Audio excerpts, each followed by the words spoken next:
and welcome everybody. We're glad you're able to take a little bit of time out of your day to join us. I think many of you are existing ITSA America members, longstanding members. Some of you are new members, and maybe even a few of you are prospective members. So we want to give a brief introduction of ITSA America in general, and then our work and plans for the year so that you have a really good understanding of member benefits and some of the ways that you can be involved and help us as we strive for a safer, greener, smarter future. So ITSA America, as many of you all know, we represent public sector, private sector, and academic and research institutions, all focused on a common vision of a better future transformed by intelligent mobility, one that is safer, greener, and smarter. We believe that transportation technology should address these issues of equity so everyone gains access to mobility and opportunity. While our goal is for the safe deployment of transportation technology, what we're really interested in is the outcomes for communities across the nation so that everybody can have a safer, greener, smarter community to live in. We do our work through a focus on advocacy, education, research, and convening the industry. Even in this time where we can't gather together, we do a lot of virtual convening and other thought leadership. So this past year in 2020, the ITSA America board spent a lot of time talking to members, reviewing our membership benefits and our membership structure. And in the end of last year, they approved a new membership structure for 2021. And some of the key tenets of the new membership structure are the following. It is focused on enhancing the overall value of membership in ITSA America, focused on enhancing education and outreach opportunities that we provide to our members, and really focused on creating a new equitable membership model. And I'm going to go through each of these in brief before we get to some of the details. Enhancing the value of membership, one of the hallmarks of the value of membership in ITSA America for 2021 is a new committee structure that we're instituting. This will consist of 6 standing advisory committees on core issues, which we are going to talk about in just a few minutes. And those committees will have both policy-focused and programmatic-focused work groups. So for many of you who might have been involved with ITSA America in the past, we've always had very strong policy work groups, but we haven't always had as much activity on the programmatic side. And what I mean by that is sort of how you actually implement these policies on the ground in your communities. And so that's an area where we're going to broaden out our committee structure to focus on all of those issues and all of those areas, which will also provide more opportunity for the people within your member companies to participate in our work. Another thing that we are going to roll out in 2021 is something called ITS Insider. ITS Insider is an analysis of key industry trends. They are short, about maybe 6 to 10 page documents on a key trend in ITS technology. And we are going to publish them quarterly in 2021. These are free to members. They'll be available for purchase to non-members. We did pilot them in 2020. Some of you may have seen them. We did one on mobility on demand in the time of coronavirus. We did one on sustainability in transportation. We did one on accessible paths. So we're trying to take really key issues within the industry and create a short brief on that issue for our members. The next tenet that we are looking at is enhanced education and outreach. So obviously in 2021, with coronavirus and not being able to gather in person, this is a little more challenging than many of us had hoped, but we still have many opportunities to gather and participate in both educational and informational activities through a digital education series. This series will consist of things like webinars like we're doing today, but also more in-depth workshops, forums, and executive roundtables. So you will see those come out throughout the year, and there are member discounts, or some of those will be free to members depending on the event. A new offering that we are releasing this year is called ITS Tech Talks, and that's going to be an opportunity for organizations to promote an innovative ITS technology to our membership base. So look for those offerings as you see them come out. And then two things that we are looking at for launching in 2022 is an ITS professional development series for ITS professionals within the industry. And those will focus on key topics, again, within the ITS sector. And also workshops and advisory services for local policymakers that will also be coming in 2022. These are designed to actually give real on-the-ground workshops to communities, to local policymakers, to explain to them the benefits of deploying ITS technology in their communities, how it can help them achieve the outcomes that they want within society, and what they need to be looking for in terms of how they invest in those technologies. So look for those coming in the coming year. And the last tenet of our new membership model eliminates our former two-tier system, which some of you might know as the Advocacy Trust and the Professional Trust. And what the ITS America board really wanted to do was to increase engagement across the membership. So if you are a member of ITS America in 2021, you can participate in any and all of our activities. And so this really is going to allow for increased engagement among the member companies and within the member companies. So we really encourage you, all of you who are on this call and listening, we encourage you to go back to your companies and really solicit the folks within your companies who would benefit from participating in our activities throughout the year and get them engaged. We would like to have as many people engaged in our work as possible. And this, of course, we implemented for the 2021 due cycle. So that is, I believe, Elizabeth, the next slide, that is the overview of our membership model and structure. And now I'm going to turn it over to Ron Thaniel, our Vice President of Legislative Affairs and Policy, and Tim Drake, our Vice President of Regulatory Affairs and Policy, to go over our policy, legislative, and regulatory process. Great, thank you. Good afternoon. I'm Ron Thaniel, Vice President of Public Policy and Legislative Affairs with ITS America. I head up ITS America's work with the Congress, focused on the House and Senate, in particular the Transportation, Infrastructure, Technology, and Research Committees. Over the last several years, ITS America has put in place a policymaking process that ensured all members of the former Advocacy Trust had a say in our policy development. We are taking that model and opening it up to the full membership, as Laura mentioned. So what does this mean? I think a good way to explain it is to provide an example. From 2018 to 2019, ITS America engaged in a 9-month process to develop the association's policy for reauthorizing the federal surface transportation programs known as the Fixing America's Surface Transportation Act, or FAST Act. That process included sector-level calls, as we wanted to hear from all of our members on the Advocacy Trust at the time. Those calls started with the automakers, followed by the cities, states, transit, research, etc. The result of those calls was a report for the Smart Infrastructure Task Force, now the Standing Advisory Committee, of our draft FAST Act reauthorization priorities based on the sector discussions. That report was then considered, debated, voted on over 8 weeks by the task force. The final document was sent to the ITS America Board of Directors, where the chair and the vice chair of the task force presented the policy and answered questions from the board. The approved policy was packaged and sent to Congress, the Department of Transportation, and the larger Washington transportation community and the media. That is our process. I am super excited to have the full membership participate in this process.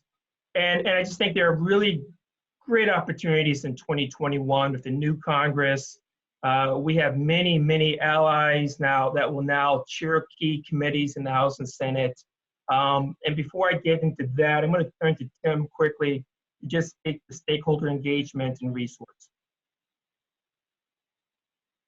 Thank you, Ron. As Ron discussed our policymaking process, I think it's important that we also touch on ITS America's standing kind of in the federal policymaking space. In large part due to the makeup of our membership, including both private and public sector organizations from across the industry spectrum. We've become an important voice in federal transportation policy. In part, this is due to our ability to reach consensus on many issues and the good work that Ron has done on Capitol Hill in discussing our issues with members of Congress and staff. And we often actually hear from both Hill and agency staff as they're formulating policy to get our input on the front end. So we've become a significant resource for those policymakers, both on the Hill and at agencies. And Ron's going to talk a little bit about how we use that position to advocate for the policies that we develop. Is Congress's source for information on intelligent transportation technologies, from connected to automated to shared to electrification of vehicles of every type and form, from human scale to large scale. We are policy experts. We are not a think tank in the traditional sense. However, with our diverse membership, Congress is fully aware that if we have a policy on an issue, it has been thoroughly researched and debated. When I think of pre-pandemic, I would easily spend the majority of my time on the Hill. We host an annual fly-in. In fact, it's interesting, our last fly-in was just before the pandemic in March, where our members met with what turns out to be the leadership of the House and Senate Transportation and Technology Committees in the new Congress, including House Transportation Infrastructure Chairman Peter DeFazio, Democrat of Oregon, Senator Maria Cantwell, who's the incoming chair of the Senate Commerce, Science, and Transportation Committee. She's, of course, a senator from Democrat from Washington State, and Senate Environment and Public Works Committee Chairman Tom Carper, Democrat of Delaware. We do roundtables, and we want your participation in those roundtables when we get back to, I guess, a normal existence. We do webinars, which we're doing now, and you will find shortly we will discuss future webinars over the next month. We want your participation in those webinars as well. When the opportunity comes, including more than 6 times in the last Congress, we testified before committees. When we prepare our testimony for these committees, we'll reach out to our members. You guys are the experts. We work with you to develop our testimony, and oftentimes we'll cite examples from our membership within the testimony as well. So I'm really excited about opportunities in the new Congress to further speed up investment in technology. I just think we really have opportunities with automated vehicle legislation that has now been stalled in 2 Congresses, and we believe that, I think this is it must see really good results there with this new Congress. We got the FAST Act reauthorization, the bill that cleared the House in early July, the Invest in America Act had ITSA America's fingerprints throughout, and it really increased the opportunities to deploy technology. Smart cities legislation, we think of smart cities, smart states, as really opportunity to show how it all comes together, from automated vehicles to connected infrastructure. Also potential infrastructure stimulus. We have a pandemic that is just causing a ton of pain throughout the country. But I'm going to get in more detail shortly on the COVID-19 relief need and also a potential stimulus. But we also know that rebuilding our infrastructure is a good way to put Americans back to work. And then lastly, we don't spend as much time on annual appropriations, but over the last number of years, you can point to examples, including the 2018 appropriations bill, in which the language called for the creation of a highly automated vehicle program, which we led that effort as well. So, I think there are real good opportunities. Tim, I know you've already had some conversations with incoming administration. You want to speak to those? Sure. I think, Ron laid out a number of the opportunities that we see on the Hill. And I think we also have opportunities in the incoming administration to talk about our policy priorities and potentially see some of those reflected in federal policymaking in the coming year. For instance, with the new administration, we do expect to see a push for a infrastructure proposal that marries the ideas of the need to invest in our nation's infrastructure and our transportation system with a clean energy proposal. And I think we saw this on the campaign trail from President-elect Biden with his Build Back Better plan. And I think a lot of the policy provisions included in that plan align closely with some of the priorities that we have developed at ITS America for our transportation policy. So I think that as we look to the new year with the new administration and new Congress, Ron and I both see a lot of opportunity to get ITS America policy priorities into the conversation and ultimately adopted at the federal level. With that, I will turn it over to Laura to introduce the standing committees. Thank you all. Thank you guys. Elizabeth, you can, here we go. So we have 6 standing committees, as I mentioned before, all on highly topical issues within ITS: sustainability and resiliency, emerging technologies, smart infrastructure, automated vehicles, V2X and connected transportation, and mobility on demand. And what we're going to do right now is we're going to briefly go through top line on each of those committees, who's leading them, what their core areas of focus will be, and then we'll have an opportunity to answer questions. So if you do have questions about the committee specifically, please put them in the chat, and in just a couple minutes, once we get through this overview, we'll take any questions on the committees. So Tim, I think you're up next. Thanks, Laura. And you know, I'm very excited about this new committee. One of our 2 new focus areas will be the Sustainability and Resiliency Standing Committee. I'm excited about the opportunities that this committee will have to work with the incoming administration and Congress as we really seek to address some of the issues that are associated with the transportation system and increase its sustainability and resiliency. Our committee leadership will be chaired by Lori Pepper with the California State Transportation Agency. Our vice chair will be Janet Walker Ford with AECOM. I think both of them have significant experience in this area, and I'm really looking forward to working closely with them and members of the committee as we move forward.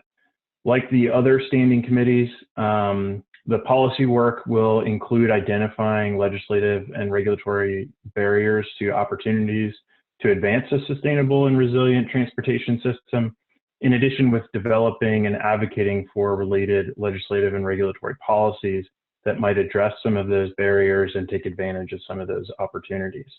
ITS America has developed some official policy related to sustainability and resiliency through the FAST Act reauthorization policy process, and we will build on that in the year ahead.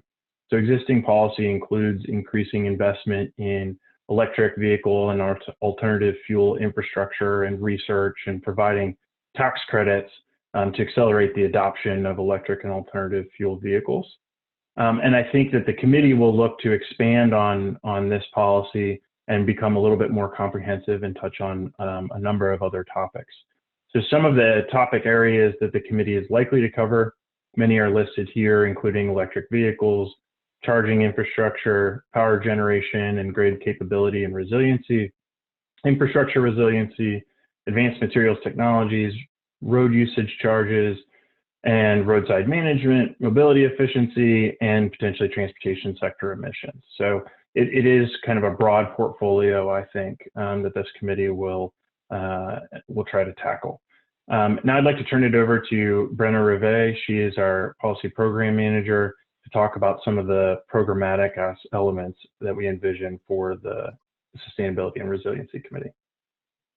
Thanks, Tim, and it's nice to virtually meet all of you guys.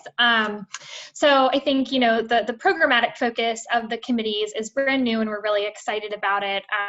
This side of the committee is really going to delve into the how of the technology and transportation topics that each committee covers. And our goal with the programmatic side is for the committees to start to answer some of the questions around what wide-scale deployment might look like, and kind of these broader topics. For sustainability and resiliency, the committee will be participating in a virtual Hill Roundtable in the spring to discuss the committee priorities and topics with Congress. There will also be some research components. For example, we're thinking about a white paper on smart powered infrastructure. What does that look like, and what does that mean for sustainability? So that's just kind of a high level overview of some of the programmatic pieces that this committee will look at. Thanks, Brenna. And I think now we will turn it over to, I believe, Amy Ford to talk about our other new standing committee on emerging technology. Thank you. I appreciate that. And we'll have Brenna pop back in on all of the programmatic elements as we're going along. And with our emerging technology, I think the important thing that we will be working on too is this is a new committee for ITS America. And we have always sort of stayed on the forefront of technologies that are coming into play that are really transforming our transportation future, safer, greener, smarter. And now we're actually calling it out deliberately. And one of the reasons we're forming this committee also is to be able to continue to engage in the broader discussions about how emerging technologies evolve and become immersed in the ecosystems that we all manage. We're being chaired in this effort with Stan Caldwell, with Carnegie Mellon University and Mobility 21. Stan works quite a bit within the MIS space and often around what he calls novel technologies in what continues to emerge. And then he's partnered by Andrew Liu with Parsons, who's the Chief Product Officer with Parsons, who also has a background as an entrepreneur and work in space like Hyperloop and the others. When we talk about the work, again, of this committee, it too will follow the same form and function of the others in regards to looking and examining policy issues on emerging tech, but it will also be on how we broaden education. So for instance, Ron would identify that people on the Hill are talking quite actively right now about automated cargo delivery. They're starting to think about drones and whether it be cargo delivery or urban air mobility, how we think about personal delivery devices and the like. The Net Council, for instance, with USDOT recently released proposed regulatory recommendations and guidance, if you will, as you start thinking about the onset of new forms of technology and transportation like Hyperloop. So this policy work will be looking at how we continue to shape areas in rapid street travel, urban air mobility, et cetera, and concepts that are starting to come into play that we want to be exploring to identify some of the opportunities, some of the barriers, keeping track of the emerging trends on areas like the digital twin and what that means in regards to asset management and even operations management, the data environments that support this. So that's how we're going to be constructing this committee. And with that comes, again, programmatic work that will continue to enhance that. And I'm going to ask Brenna to pop back in and talk a little bit about some of the programmatic work that we're going to jumpstart. But again, how we engage the committees and the committee members in this is really important. You all helping guide us about what's going on and areas that we need to be focusing on. So Brenna? Absolutely. And, you know, as Amy rightly said, a lot of these topics have come up through discussions with our members and committee chairs, and, you know, the membership will be heavily informing the committee interest going forward. And for emerging tech, like she said, personal delivery devices are a really big topic. So we're really envisioning that this committee will be talking about this topic at sort of a roundtable event, and that discussion will help inform a published report, again, delving into the how of the deployment and really digging into PDDs. So that's just kind of one of the topics that we're thinking about as the committee kind of comes together and starts having these discussions. We'll, you know, talk about other things as well, but that's just kind of a brief overview of one of the things we'll be doing. Okay, so I think I'm next. Yeah, Ron, go ahead, Ron. All right, sounds good. All right, well, the first committee that I will oversee is the Smart Infrastructure Standing Committee. This is really the, I believe it's the oldest of the current set of committees that we have here at ITS America. AV is just right behind it, but the chair of this committee is John Barton with HNTB, and the vice chair is Cordell Schachter with the New York City Department of Transportation. Under the committee, there are two working groups. The first working group is focused on COVID-19 relief and infrastructure investment. The second is broadband deployment. The policy focus area, there are two. The first is the committee will continue to advocate for increased technology investment and the reauthorization of the FAST Act, smart cities legislation, broadband legislation, annual appropriations, and a potential COVID-19 infrastructure stimulus. The committee will also continue our advocacy. We will continue to advocate for flexible emergency funding to offset the loss in revenue for public transit agencies, public authorities, state departments of transportation, and also the suballocation of emergency assistance to city and county transportation agencies. I mean, COVID-19 has taken an awful toll on our transportation agencies that are really continuing to move people, freight across this country. And it's a tough place to be right now. And quite frankly, we are supportive of the COVID-19 relief package that cleared the House and Senate on the lame duck, and the President signed on the 27th of December. But $14 billion for transit when we know the need is over $32 billion. $10 billion for state DOTs with sub-allocation formula for cities and county DOTs when we know the need is more than $37 billion. That's not enough. We will also continue to advocate for the continuation of critical loan and grant programs established under the CARES Act back in March. These programs are critical to many of our startups in the transportation tech space, nonprofits that are really doing a lot of the research on transportation technology. And you know, it's also a lifeline of support for some of the more established companies to keep, quite frankly, people working.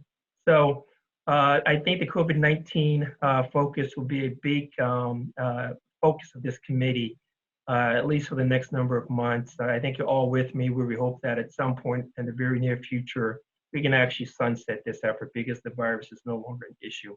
I'm going to turn to Brenna to preview the committee's programmatic work. Brenna? Yeah, thanks, Ron. So the programmatic side of the Smart Infrastructure Committee will cover a variety of topics. Some of the top priorities that we've identified thus far include developing a smart infrastructure readiness guide, discussions and materials around data management and what that might look like, looking at P4 as a tool to help increase ITS deployments, and thinking about how communication infrastructure can be utilized to better support VDACs. Back to you. Thank you, thank you. So the next committee that I oversee is the Automated Vehicle Standing Advisory Committee. It will be chaired by Nat Buse with Uber, ATG, and the vice chair is Greg Winfrey with Texas A&M Transportation Institute. The policy focus of the committee is to advocate for policies and a regulatory framework before Congress and the Department of Transportation to facilitate the safe testing, deployment, and integration of automated vehicles into the surface transportation system. ITS America has been instrumental in legislative efforts over the last 4 years to find consensus on some really tough issues. In particular, we have spent a lot of time bringing the cities and states together with the automakers to try to figure out if there's consensus language on the issue of what is the federal role versus the state and local role. And so, you know, we are hopeful that in this Congress that we can see finally a bipartisan, bicameral bill that will come from the House and Senate. But I guarantee you this, with our membership, again, in public sector and private sector members, we will be at the table. Congress will look to us to try to broker agreements on these really tough issues, and I hope that many of you will decide to join this committee. I'm going to turn to Brenna to preview the programmatic work of this committee. Thanks, Ron. So for this committee, you know, one of the events they're going to be doing is hosting a forum on this topic to kind of delve into some of the issues around that. And then on the research side, we are looking at developing a best practices guide targeted at infrastructure owners and operators, or IOOs, and local and state elected officials to ensure that automated vehicles are being deployed in a way that improves safety, mobility, the environment, and sustainability, as well as equity. So really trying to help tease that out a little bit and provide that guide. Great, thank you. I'm going to turn to Tim now to share with you the VDAC's Connected Transportation Committee. Tim? Thanks, Ron. VDAC's and Connected Transportation Committee will continue the work of the VDAC's task force, and we have been a fairly active committee this past year. Our leadership will be chaired by John Hibbard with the Georgia Department of Transportation. John has been a co-chair of the task force over the last year, and I think has valuable insights into VDAC's deployment with his work with GDOT. Our vice chair will be Steve Kusiemba with WSP, who has significant experience advising on both the deployment and development of connected vehicle technologies, has also been an active member in the task force. Regarding policy, I think many of you are aware of the FCC's proposal over the last year to reallocate the lower 45 megahertz of the 5.9 gigahertz band for use by unlicensed devices. The task force was very involved in the comment, reply comment, and ex parte process on that. And while the FCC voted in late November to move forward with reallocation of the lower 45, we're still awaiting publication of that final report and order in the Federal Register. And along with that final report and order is a further notice of proposed rulemaking addressing a number of issues, including outdoor unlicensed devices, power limits and interference, reimbursement for incumbent licensees, and transition timelines. So the VDEX and Connected Transportation Committee will be very involved in that process, the comment, reply comment process for the further notice of proposed rulemaking throughout the next year. Additionally, the VDEX Standing Committee will be involved in ITS America's efforts to ensure that the remaining 30 megahertz, should the FCC's reallocation continue, is available and usable by VDEX technologies. So this work has started through a small Future of VDEX working group within ITS America, and that working group's efforts primarily looked at which applications could or could not be operated within a limited 30 megahertz spectrum environment. The group developed a draft application map, which identifies which applications may be able to fit in 30 megahertz, and we're continuing to refine that application map, and we'll be presenting that to a broader group of ITS America members in the coming weeks, including everyone that's been involved with the VDEX task force over the last year. And then that will culminate in a webinar that's likely to be on January 27th, in which we'll actually present that application map to members of the public in the transportation industry that aren't members of ITS America. With that, I'll turn it over to Brenna to discuss a little bit on the programmatic side. Yeah, so as Tim mentioned, this application map is something that they've been working on for a while, and we're really excited to kind of see that move forward. So there will be a release of that to the membership, followed by a webinar to do a little bit more of a deep dive. And then beyond that, thinking sort of a little bit beyond the 30 megahertz topic, we're thinking about how 5G can be leveraged in this space and what that might look like. So this committee will sort of be delving into that as well. Thanks, Brenna. And I think we will turn it back over to Amy to discuss mobility on demand. That's right. Last but not least, of course, is how we continue our robust efforts related to mobility on demand, and that of the Mobility on Demand Alliance, as it also sort of assumes the committee structure within ITS America. And obviously, we have had extensive participation and membership in our policy working group, as well as that of our programmatic working group, and excited to continue that work. And as we form up the MOD Alliance and committee leadership, we're going to be chaired by Andy Taylor with Cubic, brings really a global perspective on MOD and MOS, as well as Sophia Moore, who's the Chief of Innovation at the Central Ohio Transit Association Authority. And excited to have their leadership and the group of the Standing Committee help direct the continued work that we're doing through the MOD Alliance in the focus areas of our policy and our programmatic side. From a policy perspective, I think important to understand is the success that we've had to date in actually having mobility on demand included in the House reauthorization bill. And that was a heavy lift, and I really want to credit the work that Ron did along with the MOD, the MODA Policy Working Group, to define what MOD is, to put it on the map in regards to our policymakers, to continue to increase the flexibility of our federal funding such that you can use it in ways that now really match where 21st century transportation is going, which is on-demand mobility. And so that's what we have been focused on. We continue to focus at as reauthors authorization comes back through into 2021. And that will be a heavy focus area. Again, I say that one more time, focus from our policy work perspective. We're also embarking on some programmatic sides, and I'll let Brenna talk just briefly about those as we continue to expand this transportation ecosystem, if you will, of mobility on demand. Yeah, so as Amy said, last but certainly not least, the MOD committee is doing a lot of work right now looking at Universal Basic Mobility, or UBM.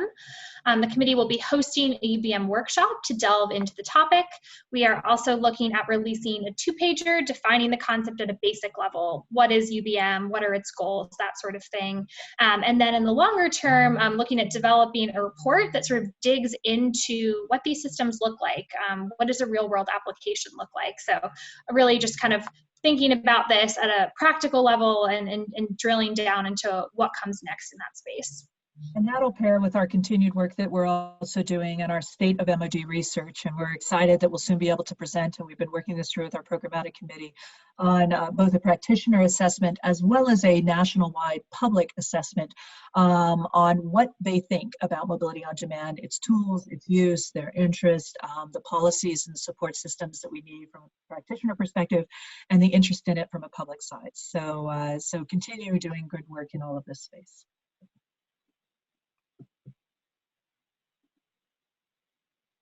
Okay, so now I'm going to pause and take a few questions.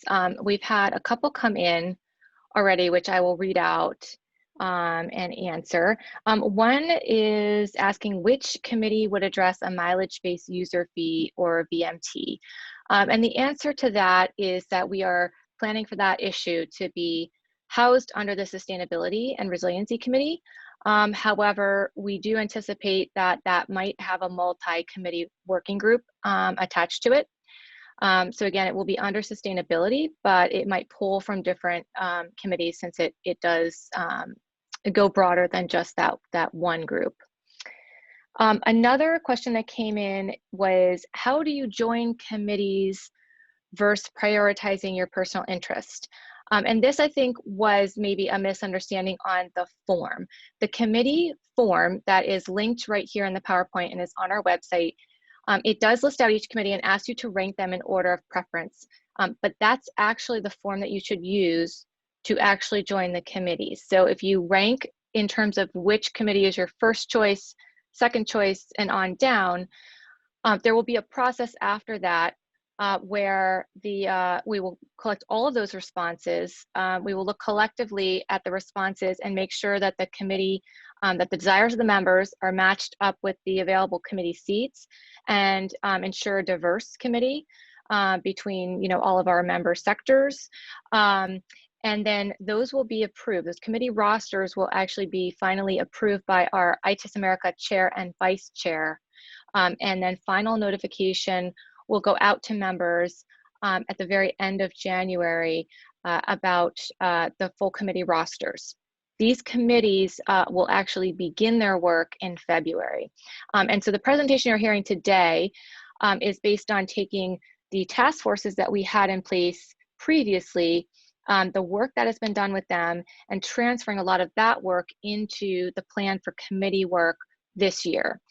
So just make sure everybody's clear, fill out the form if you're interested, and then that will put you in the process for being considered for a committee seat.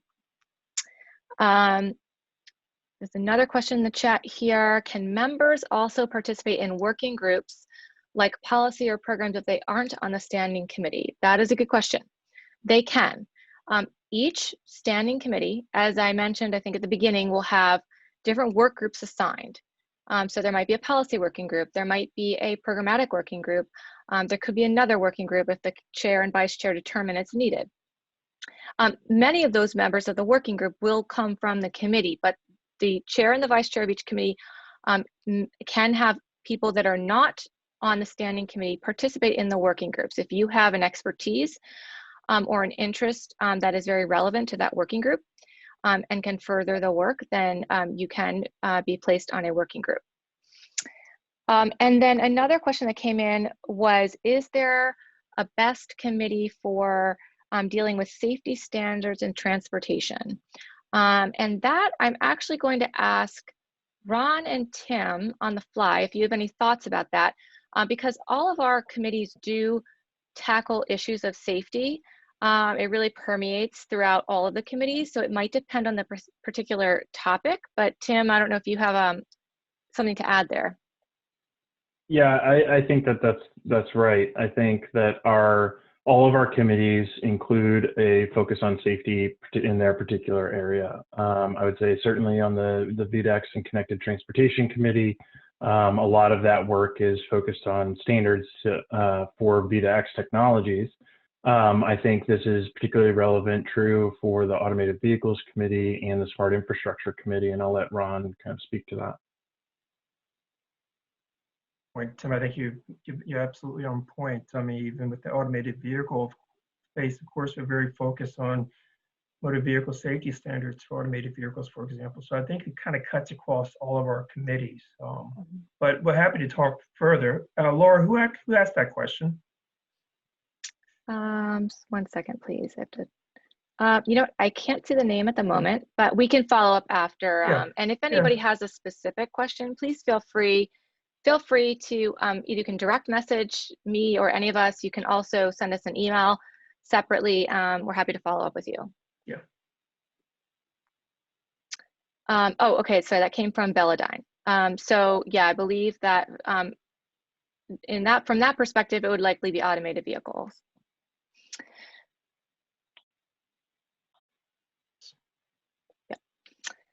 Yeah. Okay. So I think those are all the questions that we have at the moment. So I'm going to keep moving, and then we'll have another chance for questions at the end.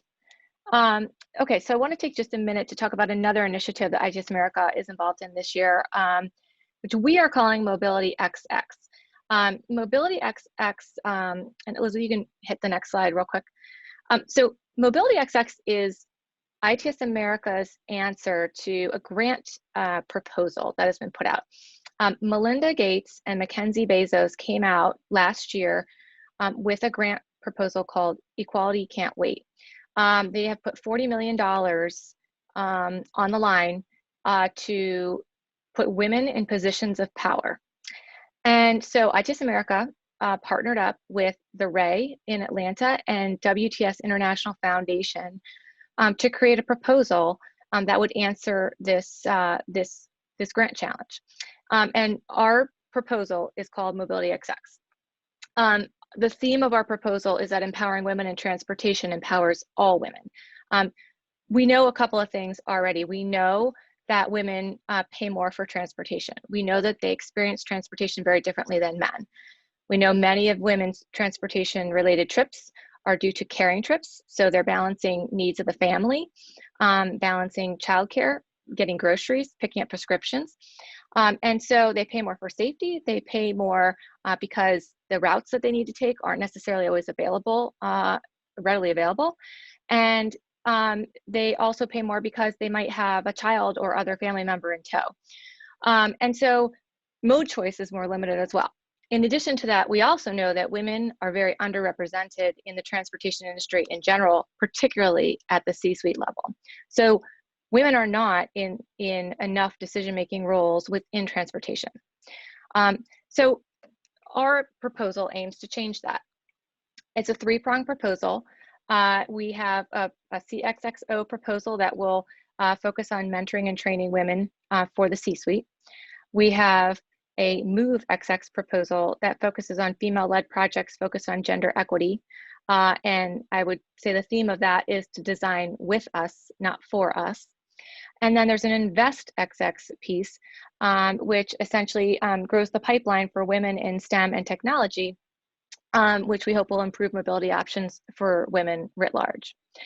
And so we are in the process of being vetted for this grant.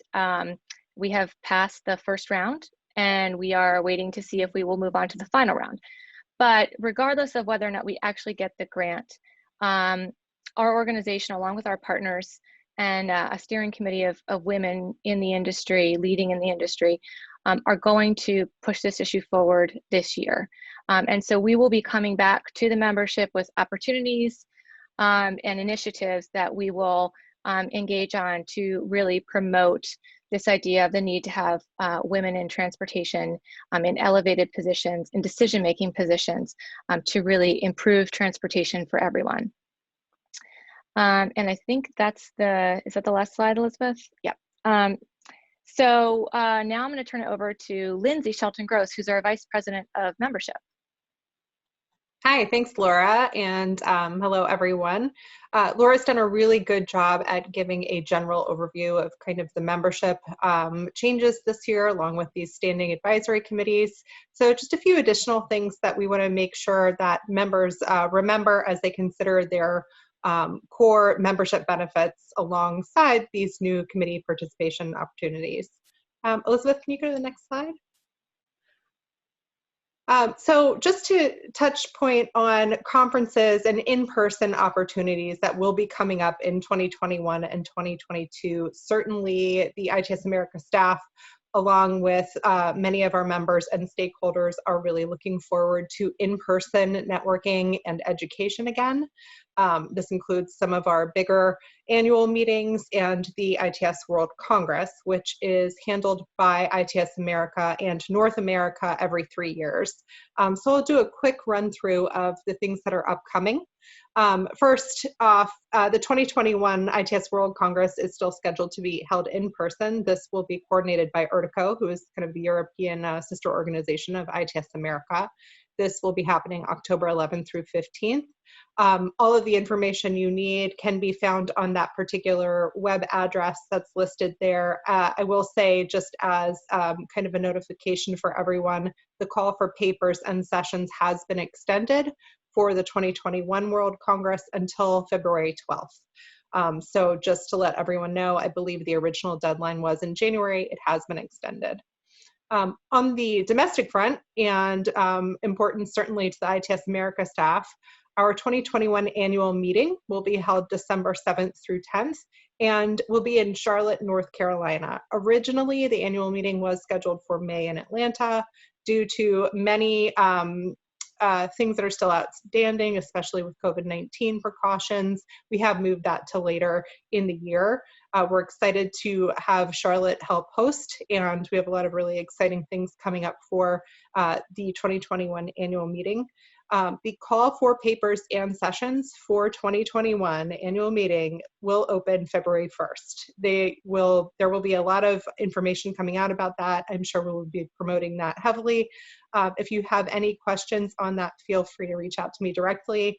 And for the most part, I will make sure to connect you with our Director of Meetings and Education, Rachel Retberg, who is the logistics coordinator and heavily involved in all meeting planning for ITS America.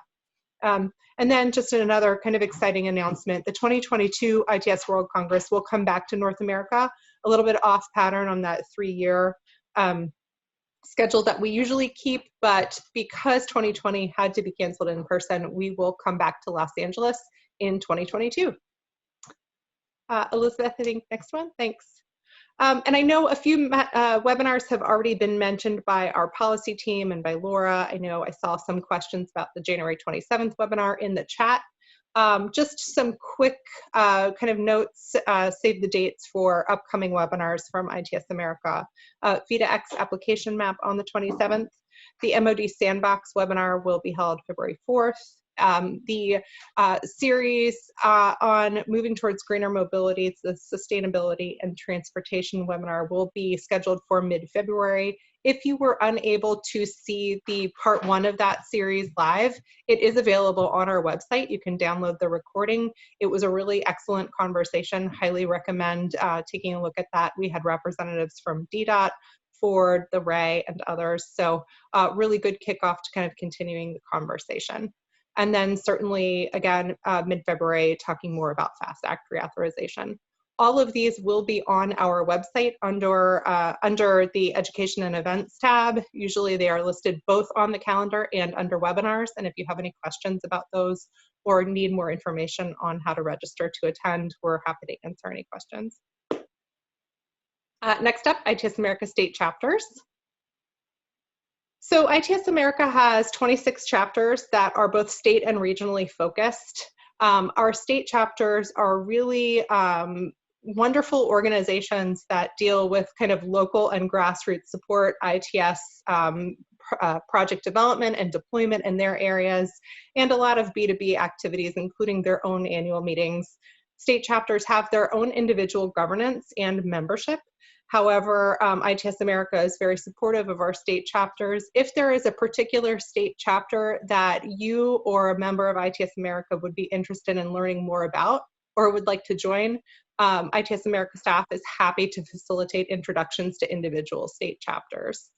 If you need any information about state chapters and kind of what they do, ITS America does a lot of supporting of them on monthly administrative meetings and kind of peer sharing between chapters. We also provide speakers for state chapter annual meetings and updates on ITS America and federal and policy work that we handle. But we're always happy to facilitate introductions to our state chapter leadership as well.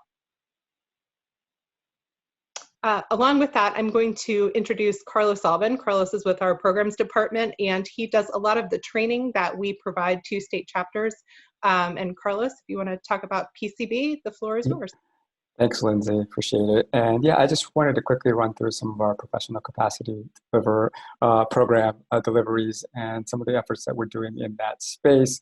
As many of you may be aware, we are continuing our partnership with the US DOT to deliver these virtual trainings now, since we really can't offer these in person for the time being. But this partnership enables the state and local public and private sector professionals the opportunity to receive training and information about critical issues in the ITS industry.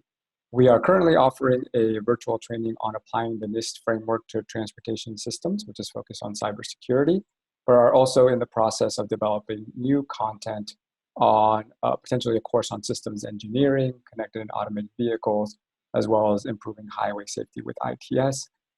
If you are interested, if your state chapter that you may be a part of is interested in hosting one of these trainings, please feel free to reach out directly to me. Happy to facilitate that process. In addition to those state chapter trainings, we are also continuing to co-host and participate in these ITS academic workshops with the objective of increasing the inclusion of ITS in higher education programs.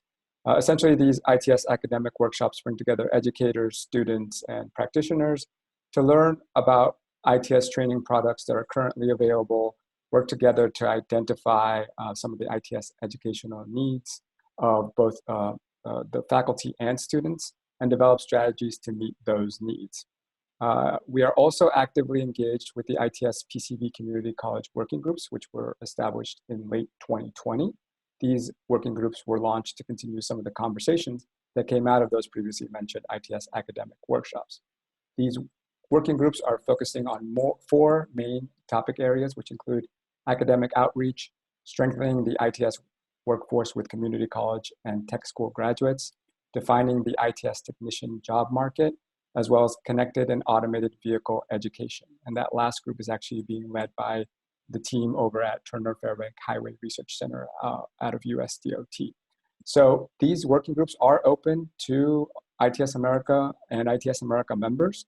If you are interested, again, in maybe participating, taking part in some of these working groups, please feel free to reach out. I will actually include my contact information in the chat log in case anyone is interested in learning more about these opportunities.